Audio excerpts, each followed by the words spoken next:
Hey you all, I hope your day is going well. I wanted to make a quick video on ways to be successful in your MSW program. There are a lot of you starting.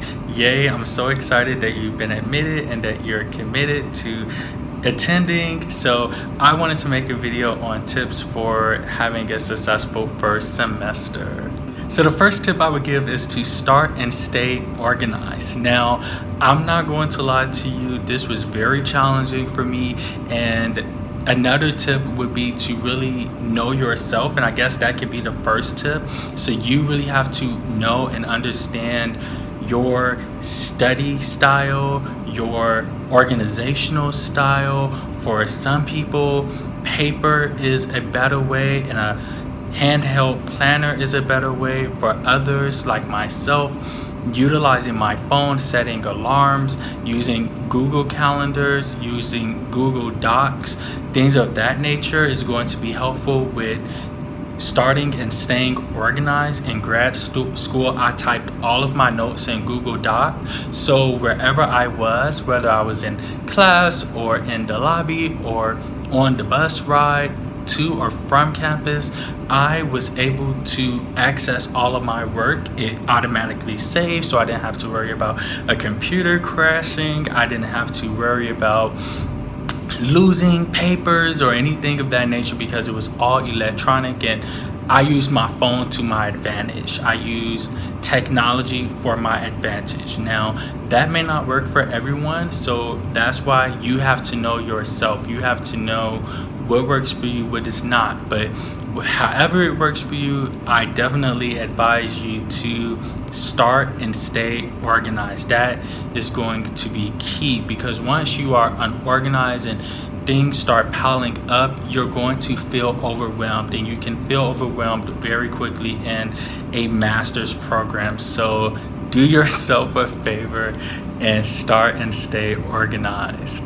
And going along with that, be proactive. Be proactive in terms of going out for that leadership position, learning about student organizations to get involved with, finding ways to be involved in NASW on the student level. I had so much fun doing that. I was a representative as well as a liaison, and I loved that, and that was a great experience I had on my resume for applying for jobs. And so I definitely would encourage you to be proactive. Get on top of those reading assignments.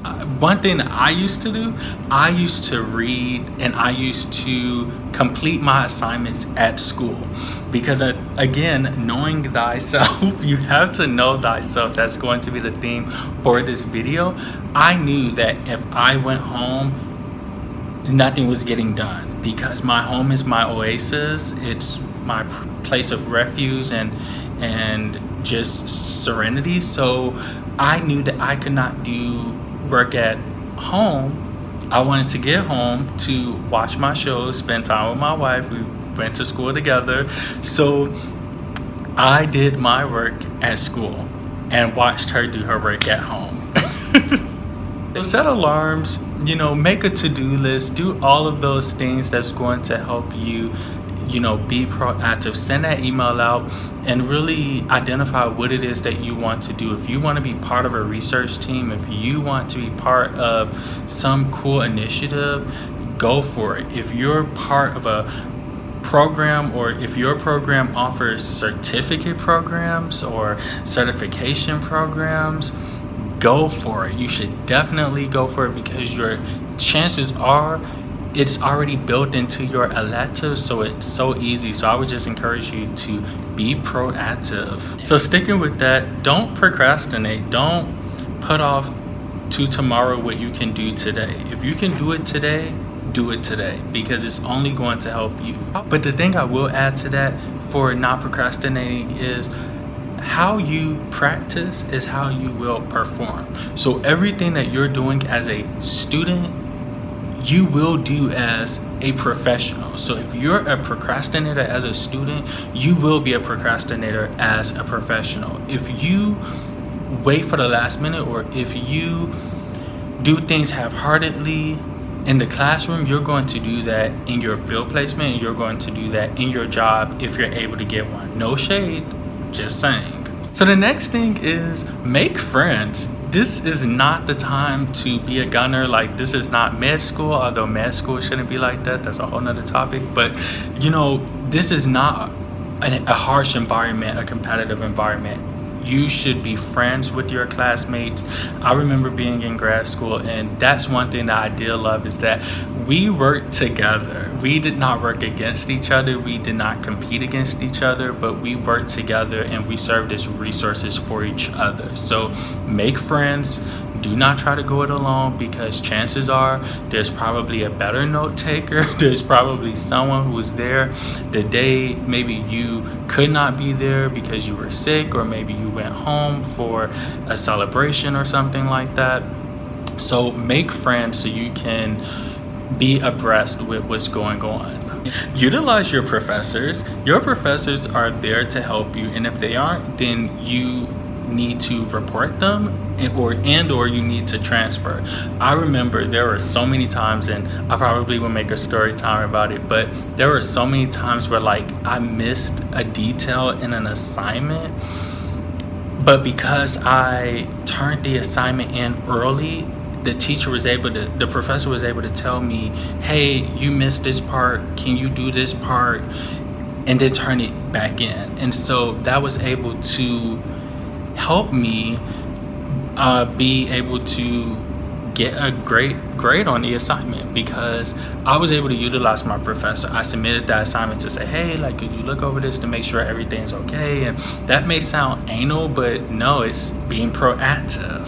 And the last tip would be to study. I think studying is so important, because the information that you're learning now, you will use in your field placement, but you will also use on the job, and you will also be tested on when it comes time for your licensure exam. So do not downplay the curriculum. Do not say, oh, this is easy, I have an open book, open note exam if your class rolls like that, because you are only going to hurt yourself in the long run if you do not learn this material to be committed for memory. I think my last tip is really to just have fun and to remember your self-care.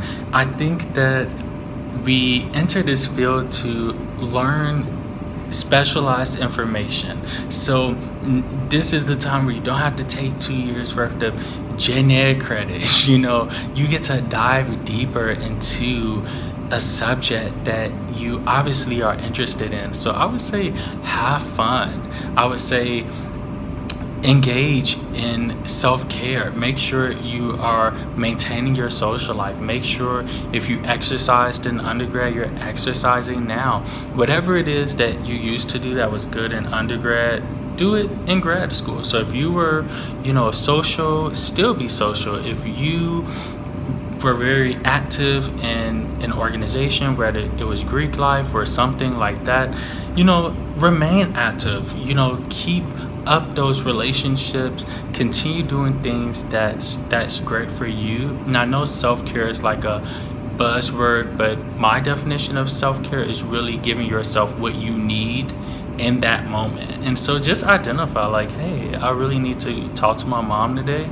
Talk to your mom. Don't say, oh, I'm not going to talk to my mom because I have this book to read. No, like, talk to your mom, and that'll probably gas you all the way up. If your parents are anything like mine, they'll gas you all the way up to be able to complete that daunting assignment. So don't put off what you need. Okay, so I think that's it. Let me know in the comment section below, what's one thing that you're looking forward to in your MSW program. And if you're bold, share where you're going. I graduated from the University of Illinois at Urbana-Champaign, so go Illini. That's my alum, or my alma mater.